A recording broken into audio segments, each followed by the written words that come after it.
Ustedes están conectados a una maravillosa serie titulada Jesús revela su plan de amor en las profecías de Daniel y Apocalipsis. A nombre de nuestro ingeniero de sistema, Ronalberto Puentes, y este servidor, Miguel Ángel Puentes, les damos la bienvenida a nuestro capítulo número 21, titulado Un decreto de muerte mal intencionado. Y estamos basados en el capítulo 6 del libro de Daniel. Como ustedes han visto, hemos venido capítulo por capítulo, pero el próximo volvemos a entrar en profecía en el capítulo 7. Bien, antes de que tengamos nuestro comentario de esta noche, vamos entonces a pedir la presencia de nuestro buen Dios. Adoptemos una actitud de oración en donde estemos. Nuestro Padre, ¿cómo te agradecemos todas las bendiciones, tus cuidados para nosotros en el transcurso de este primer día de la semana? Y ahora te agradecemos la oportunidad de poder estudiar tu palabra, las profecías de Daniel. Espíritu Santo, danos entendimiento, capacidad de asimilación, de retención, para que nuestra vida espiritual sea edificada. Quédate como nuestro Maestro, Espíritu de Dios, te lo rogamos en el nombre sagrado de Jesús. Amén. Amén. Bien, como comentaba, vamos a estudiar esta noche el capítulo 6 del libro de Daniel, pero antes de eso vamos a definir algunas frases, algunos términos que nos van a aparecer en el texto bíblico en unos minutos. Por ejemplo, el término sátrapa. Ese término persa sátrapa, que significa protector del reino, podía referirse a los gobernantes o reyes provincianos, así como oficiales reales de menor rango. Es el nombre que se le dio a los gobernadores de las provincias de los antiguos imperios medo-persas.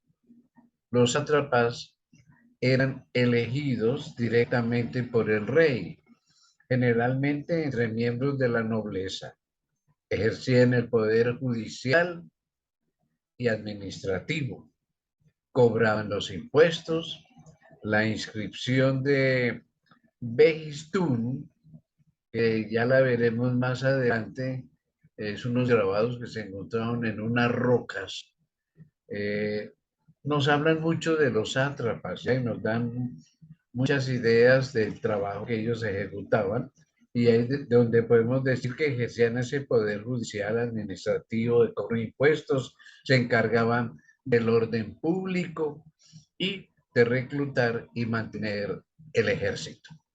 Así que el trabajo de los sátrapas era muy grande, ¿ya? Enseguida vemos que, de acuerdo a la inscripción, así se llama, de Behistún, de la época de Darío I, o sea, entre los años 521 a 486 antes de Cristo, el imperio se dividió en 23 satrapías. La quinta satrapía incluía a Fenicia, Palestina y Chipre. Hasta allá llegaba el dominio medo-persa.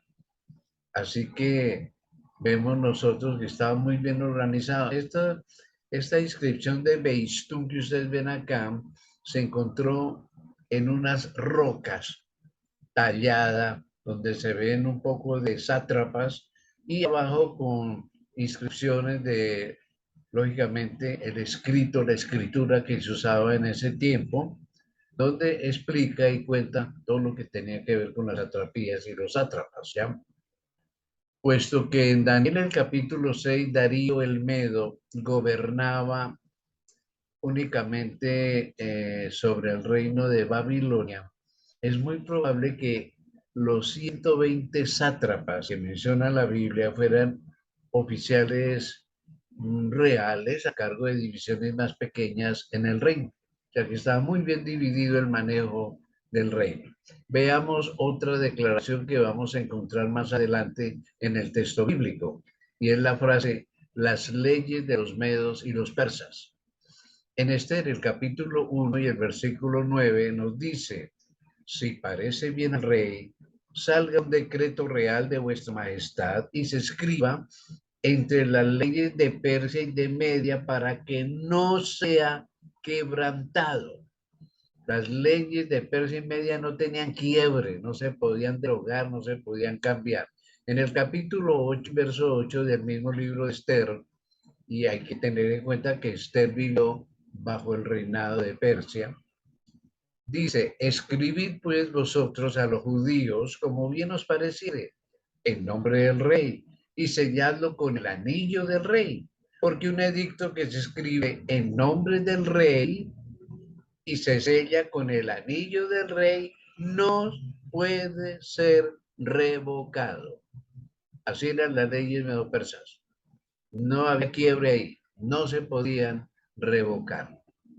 Hay un historiador de esos tiempos llamado Diodoro de Sicilia. Parece referirse a ella, esas leyes de Medo-Persia, cuando comenta lo siguiente. Esto está en el artículo Daniel del comentario Apolos del Antiguo Testamento, la página 150. Es corto, pero nos hace entender lo que la Biblia va a decir. Darío III no podía derogar una sentencia de muerte dictada sobre un hombre inocente, que va a ser el caso de Daniel, que vamos entonces nosotros a estudiar. Estos datos, pues, para que entendamos lo que viene en el texto bíblico. Vamos a leerlo. Ese complot contra Daniel. Nos dice la palabra de Dios, capítulo 6 de Daniel, versículos 1 al 9. Pareció bien a Darío constituir sobre el reino 120 sátrapas que gobernasen en todo el reino, y sobre ellos 3 gobernadores, o sea, cada gobernador con 40 sátrapas, de los cuales Daniel era uno de esos 3 gobernadores, tenía 40 sátrapas a su cargo. A quienes estos sátrapas les diesen cuenta, para que el rey no fuese perjudicado. Pero Daniel mismo era superior a estos sátrapas y gobernadores, porque había en él un espíritu superior, qué hermoso, y el rey pensó en ponerlo sobre todo el reino.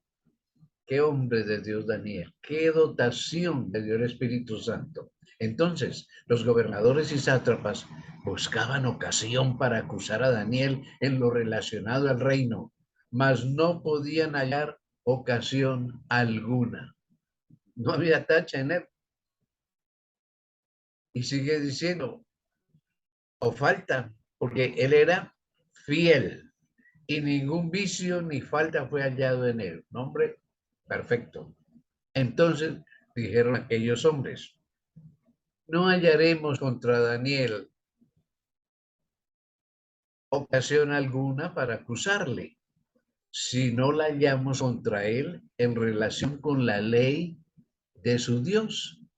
Y sigue diciendo, entonces estos gobernadores, sátrapas, se juntaron delante del rey y le dijeron así, rey, rey Darío, para siempre vive.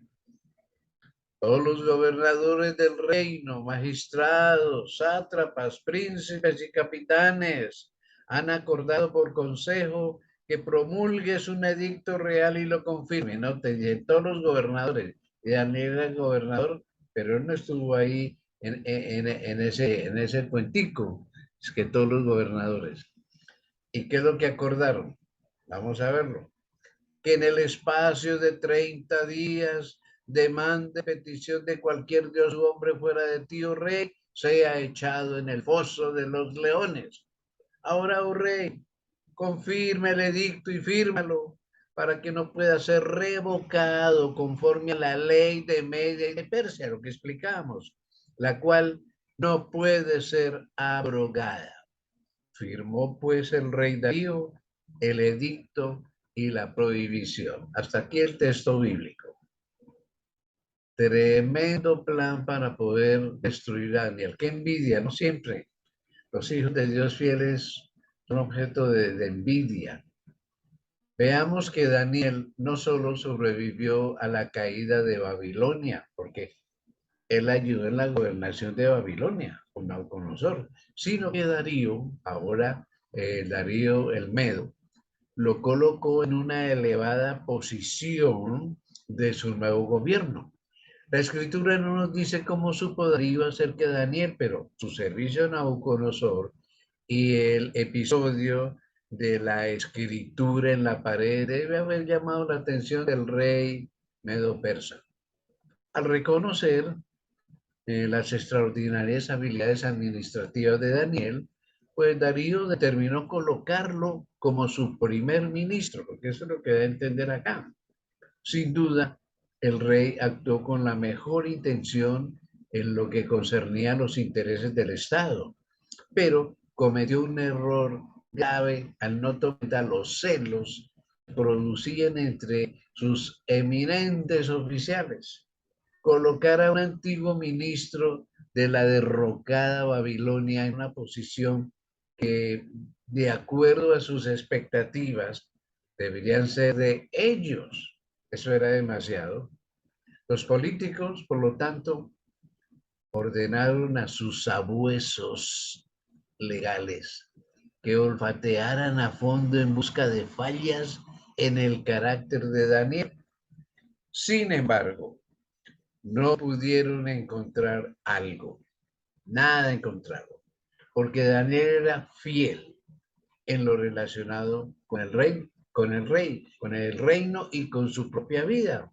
Acusar y calumniar a otros ha sido desde los tiempos antiguos uno de los métodos preferidos para destruir a los adversarios. Subirse uno encima de ellos para lograr un objetivo. Qué terrible, ¿no? Enseguida colocamos en pantalla para comentar que como no lograron descubrir ninguna falla en el carácter de Daniel ni en sus actividades profesionales que pudiesen usar para desacreditar ante el rey Darío, los gobernadores y sátrapas se volvieron entonces hacia su religión, la religión de Daniel. Como la vida religiosa de Daniel y la realización de sus deberes no entraban en conflicto, tenían que inventar algo, sabiendo que Daniel era un monoteísta, adoraba a un solo Dios, monoteísta estricto que oraba a su Dios 3 veces al día, le armaron una trampa. La afirmación hecha a Darío de que todos los gobernadores, solo dos, magistrados, sátrapas, príncipes y capitanes se habían reunido para consultar y ponerse de acuerdo, era tremendamente exagerada, mentirosa. La mayoría de ellos probablemente estaban esparcidos por todo el reino y ni siquiera sabían lo que estaba pasando. Pero la adulación, el cepillo, logró su propósito y el rey mordió el anzuelo, lastimeramente. El decreto prohibía al pueblo demandar petición de cualquier dios u hombre por 30 días fuera del rey. El rey como un dios, uy. Los enemigos de Daniel entonces sabían que 30 días serían suficientes para atraparlo y él, obvio, no los defraudó, ¿no? Veamos lo que dice la escritura sobre la fidelidad de Daniel. Versículos 10 al 18. Cuando Daniel supo que el edicto había sido firmado, entró en su casa y abiertas las ventanas de su cámara que daban hacia Jerusalén, se arrodillaba 3 veces al día y oraba y daba gracias delante de su Dios como lo solía hacer antes. Entonces se juntaron aquellos hombres y hallaron a Daniel orando y rogando en presencia de su Dios.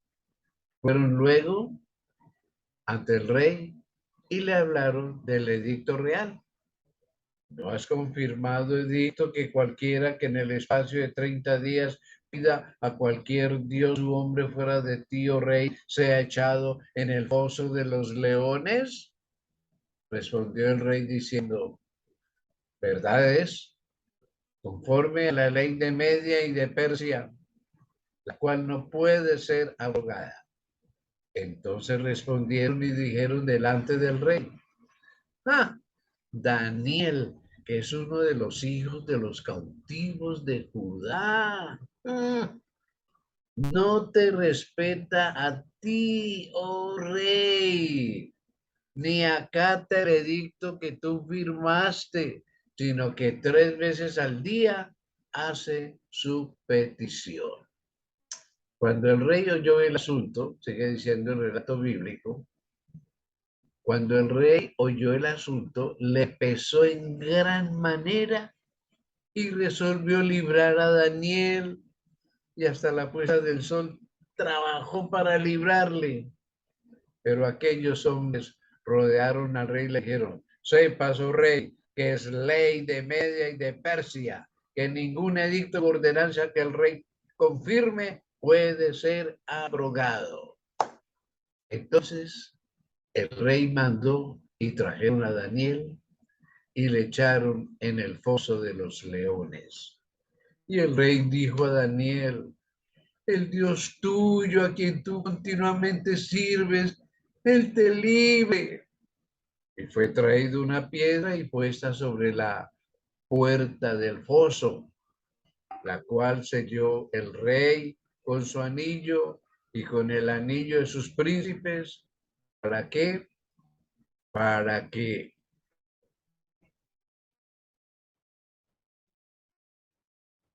el acuerdo acerca de Daniel pues no se alterase. Luego el rey se ve a su palacio y nos dice la escritura que se acostó y ayunó. Instrumentos de música fueron traídos delante de él y se le fue el sueño. ¿Cómo apreciaba este rey a Daniel? Los enemigos se aseguraron de que Daniel estuviera al tanto de la nueva ley, pero él decidió firmemente continuar con su hábito de orar 3 veces al día, como lo solía hacer antes, dice la Escritura. Ahora, preguntémonos algo, veámoslo. ¿Consideró Daniel las alternativas? ¿Tenía alternativas? Claro. Una era cerrar las ventanas y orar en secreto, o dejar de orar por 30 días y ser más listo que sus acusadores. Después de todo, ¿no sería mejor a su pueblo estando vivo? ¿Para qué crearse un problema por solo dejarse ver orando? Ay, no, no. Claro que tenía caminos para escoger. No sabemos si pasó algún tiempo considerando las alternativas.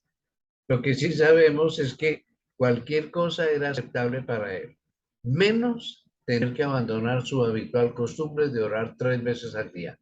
Esto implicaría la pérdida de su testimonio público de su fe en el Dios de Israel. Así que siguió adelante. La escritura no prescribe, no ordena orar 3 veces al día. Algunos creen que sí, no. Sabemos por el Salmo 55:17 que David oraba tarde y mañana y a mediodía. Creo que lo tenemos en pantalla para que leamos el texto. Dice Salmo 55:17, tarde y mañana y a mediodía oraré y clamaré y él oirá mi voz. Ahora, tarde para un hebreo es el atardecer, mañana es el amanecer y a mediodía, entre los dos, el amanecer y el atardecer. Oraré y clamaré y él oirá mi voz. Entonces, la Biblia no es que ordene orar, pero da testimonio de que hubo personajes que oraban 3 veces al día, como un ejemplo para nosotros. Ignoramos cuán entendida podía ser esta costumbre en los tiempos del Antiguo Testamento. Pero de acuerdo a la didache, que debe pronunciarse didache, según el griego, se escribe didache, pero se pronuncia en griego la didache. ¿Qué es esto? Es una obra que se considera, resume los principios y creencias de los apóstoles, y fue escrita muy temprano, unos pocos años después de la muerte de Cristo. Entonces, hay muchos conceptos apostólicos de la iglesia primitiva en esta obra de la Didache. Entonces, de acuerdo a la Didache, encuentra uno que la iglesia primitiva practicaba orar 3 veces al día. Cuando quedó claro que Daniel no estaba obedeciendo el decreto del rey, pues sus acusadores corrieron a acusarlo. Conocedores de la simpatía del rey Darío por Daniel, se aseguraron primero que el monarca entendiera claramente la ley que había firmado antes de darle la noticia. El enojo de Darío creo que fue inmenso al darse cuenta del engaño, la trama que había sido manipulado. Puesto que la ley no podía ser derogada, tuvo que condenar a Daniel al foso de los leones, pero hizo todo lo posible por salvar a su anciano consejero. Y nótese, tu Dios al que tú sirves, ojalá te libre, ojalá pueda librarte. Coloquemos en pantalla para comentar que cuando llegó el momento, el rey acompañó a Daniel personalmente al foso de los leones, lamentando tremenda estupidez que firmó. Su única esperanza ahora era que el Dios del prisionero interviniera y liberara a su siervo, como lo había hecho con sus 3 amigos en el horno de fuego. Los soldados aseguraron la piedra que cubría la apertura superior del foso, y el rey y sus príncipes la sellaron con sus anillos reales para que nadie pudiese alterar el acuerdo, ya sea rescatando a Daniel o haciéndole daño en caso de que los leones decidieran ayunar y no comerse a Daniel. ¿Qué sigue diciendo la escritura? Veamos entonces los versículos 19 al 24 de Daniel 6. El rescate de Daniel. El rey, pues, se levantó muy de mañana, dice la escritura, no durmió y fue apresuradamente al foso de los leones, y acercándose al foso llamó a voces a Daniel con voz triste y le dijo: Daniel, siervo del Dios viviente, el Dios tuyo, a quien tú continuamente sirves, ¿te ha podido librar de los leones? Entonces Daniel respondió al rey: Oh rey, vive para siempre. Sí, mi Dios envió a su ángel, el cual cerró la boca de los leones para que no me hiciesen daño, porque ante él fui hallado inocente, y aún delante de ti, oh rey, yo no he hecho nada malo. Entonces se alegró el rey en gran manera a causa de él, y mandó sacar a Daniel del foso. Y fue Daniel sacado del foso, y ninguna lesión se halló en él, porque había confiado en su Dios. ¡Qué maravilla! Y dio orden el rey, y fueron traídos aquellos hombres que habían acusado a Daniel, y fueron echados en el foso de los leones. Tremendo lo que dice la escritura. Ellos, sus hijos y sus mujeres, y aún no habían llegado al fondo del foso cuando los leones se apoderaron de ellos y quebraron todos sus huesos. Hasta aquí el relato bíblico respecto a esa escena. Tremendo, ¿no? Las consecuencias y el poder de esos reyes en el tiempo. El rey entonces se dirigió al foso más temprano, lo más temprano posible, antes del amanecer. Hay un escritor que se llamó André Locoque, que sugiere lo siguiente. Vamos a ponerlo en pantalla. Esta es la foto de él, y una fotografía a la derecha del libro que él escribió, uno de los comentarios que él escribió está en inglés, The Book of Daniel, el libro de Daniel. En la página 118, él comentó y dijo, quizás deberíamos ver el apresurado regreso del rey a la mañana porque existía la antigua costumbre babilónica de que la víctima era perdonada si no había muerto al siguiente día de ser torturada. ¿Cómo les parece? Entonces, con una ley que no tiene quiebre, pues también había otra ahí. La víctima debía ser perdonada si no había muerto al siguiente día de ser torturada, si sobrevivía, y eso pasó entonces con Daniel. En cualquier caso, Darío debe haber albergado alguna leve esperanza aquella noche de que Daniel podría sobrevivir, y al llegar a la entrada del foso, por eso llamó a Daniel con angustia y esperanza. Y podemos estar seguros que la alegría fue mayor cuando escuchó la voz de su siervo fiel decirle, mi Dios envió a su ángel, el cual cerró la boca de los leones. El ángel desempeña aquí el mismo papel del cuarto hombre en el horno de fuego del capítulo 3 que ya estudiamos. Jesús, el ángel del Señor. Increíble, ¿no? Enseguida ponemos acá, si alguien se pregunta, ¿estaban aquellos leones hambrientos y listos para matar? El versículo 24 pues disipa toda duda, porque cuando los guardias echaron al foso a los acusadores de Daniel, con sus familias, los leones se abalanzaron sobre ellos antes de que tocasen el fondo, imagínense, triturando sus huesos, dice la escritura. Así quedó fuera de toda duda que la liberación de Daniel se trató de un evento milagroso. No había duda de que eso era así, un milagro de Dios. Así que, mis hermanos, vemos la mano de Dios en la vida de Daniel y sus compañeros. Tremendo, ¿no? Relacionamos con horror al leer que mujeres y niños alimentaron a los leones, pero el rey actuó a la manera típica de los déspotas de su época. Cerrar las costumbres. Hay un historiador griego, que se lo pongámoslo en pantalla, dice que condenar a muerte a las familias enteras de condenados está de acuerdo con las costumbres persas. Y él escribe, esto está en la Biblioteca Clásica Loreo,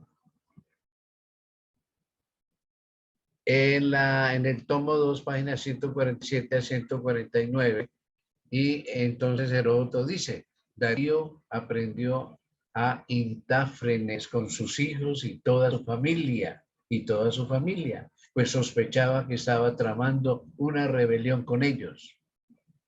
Con las excepciones de su esposa, su hijo mayor y su hermano, condenó a todos a muerte. Entonces, esta era costumbre en esos tiempos. El que me la hace, me la paga con la familia y todo. Tremendo, ¿no? Lo que es las cosas antiguas. Bien, veamos el epílogo, el final de este capítulo 6. Versículos 25 y 28 nos dice, entonces el rey Darío escribió a todos los pueblos, naciones y lenguas que habitan en toda la tierra. Paz os sea multiplicada. De parte mía es puesta esta ordenanza, nuevo decreto, que en todo el dominio de mi reino todos teman y tiemblen ante la presencia del Dios de Daniel. Uy, uy, uy, tremendo, ¿no? Esto nos recuerda mucho a Nabucodonosor, porque Él es el Dios viviente y permanece por todos los siglos y su reino no será jamás destruido y su dominio perdurará hasta el fin. Qué bonito. Él salva y libra y hace señales y maravillas en el cielo y en la tierra. Él ha librado a Daniel del poder de los leones. Y este Daniel prosperó durante el reinado de Darío y durante el reinado de Ciro el persa. Y ahí termina el capítulo 6. Vale la pena decir que hasta aquí el capítulo 2, 3, 4, 5 y 6 estaban escritos en arameo. Y el próximo capítulo 7, que vamos a estudiar hasta el final del 12, va a ser escrito en hebreo. Bien, veamos algunas aplicaciones como lo hemos estado haciendo en todos los capítulos, porque hay que sacarle un beneficio espiritual. Sí, muy linda la historia. Ya no la sabíamos, Daniel, Alfonso y los Leones, sí, pero ¿qué nos enseña esto? Número 1, lo que capta nuestra atención en este capítulo es la firmeza y la lealtad de Daniel. Firmeza y lealtad al enfrentar la muerte.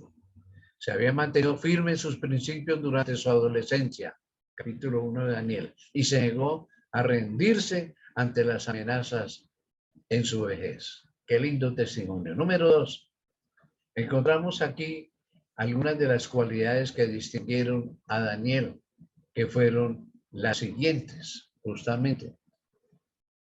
Sabiduría. Daniel y sus 3 amigos recibieron una sabiduría en su juventud de parte de Dios grande. Daniel usó muy bien este don. Y sobre todo, pues la reina, la madre, acuérdense de Belsasar, lo describe en el capítulo 5 como un hombre poseedor de un discernimiento como sabiduría de los dioses. Increíble, ¿no? Encontramos otra cualidad de Daniel, el altruismo. En los primeros 6 capítulos encontramos repetidamente a Daniel mostrando consideración por los demás.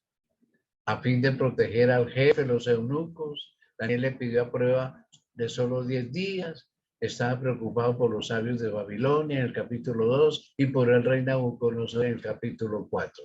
Así que era un hombre que pensaba en los demás. Otra cualidad, la integridad.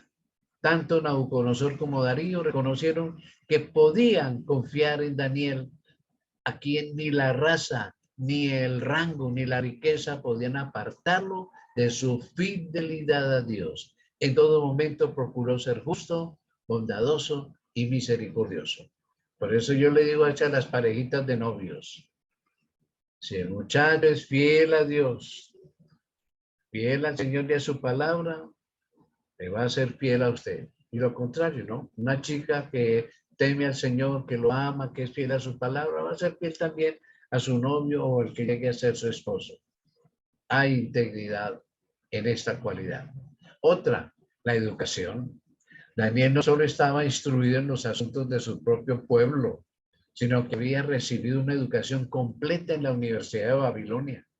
Hablaba el idioma de los medos y persas también, y aquellos que entraban en contacto con él podían confiar en él y en su trabajo. Un hombre muy educado, muy capacitado. Otra cualidad que encontramos en Daniel, la experiencia, que ya no se improvisa. En el tiempo que ocurrieron los sucesos de este capítulo 6, Daniel debió tener más o menos unos 80 años de edad. Su vida de servicio fiel en una corte pagana había demostrado que su experiencia como estadista y como hombre que había caminado muy cerca de su Dios era inestimable. Tercer punto. La experiencia de Daniel en el capítulo 6 nos recuerda que un decreto gubernamental futuro, esto ya es para nosotros, requerirá que toda la humanidad adore a la bestia y a su imagen. Eso ustedes lo encuentran en Apocalipsis 13, 11 al 15, que algún día vamos a estudiar. La presión gubernamental en los días finales de la historia de este mundo para conformarse con las leyes dominicales contrarias a las leyes de Dios revelará la fortaleza de carácter de los cristianos profesos. Muchos cederán y se unirán a aquellos que transitan por la autopista de la destrucción eterna, mientras que otros permanecerán firmes como Daniel y brillarán como las estrellas en el firmamento celestial.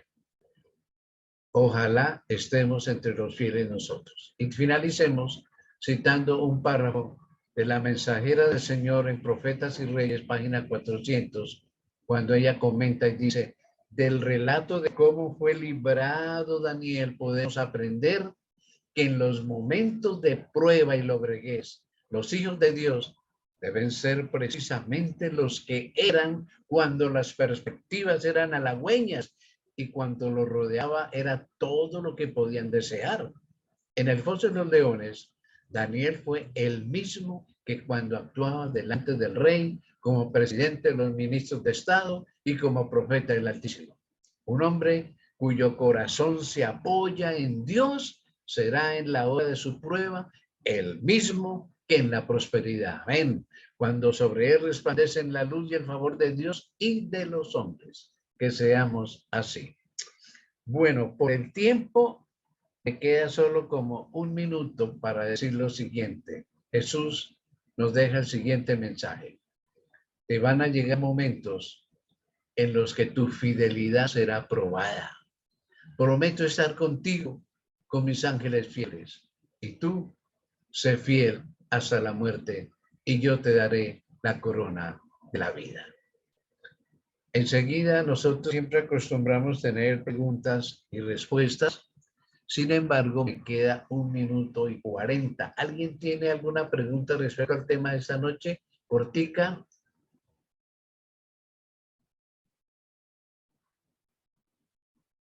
Bueno, parece que no. Entonces, continuemos. Vamos a despedirnos con una oración. Gracias, Padre, por el estudio de tu palabra, tan elocuente, los ejemplos bíblicos que nos llenan de inspiración. Cuando llegue ese foso de leones para nosotros, Espíritu de Dios, que la fortaleza que tú nos das cada día nos haga fieles y firmes, pase lo que pase. En nuestra oración esta noche, en el nombre amado de Jesús. Amén y amén.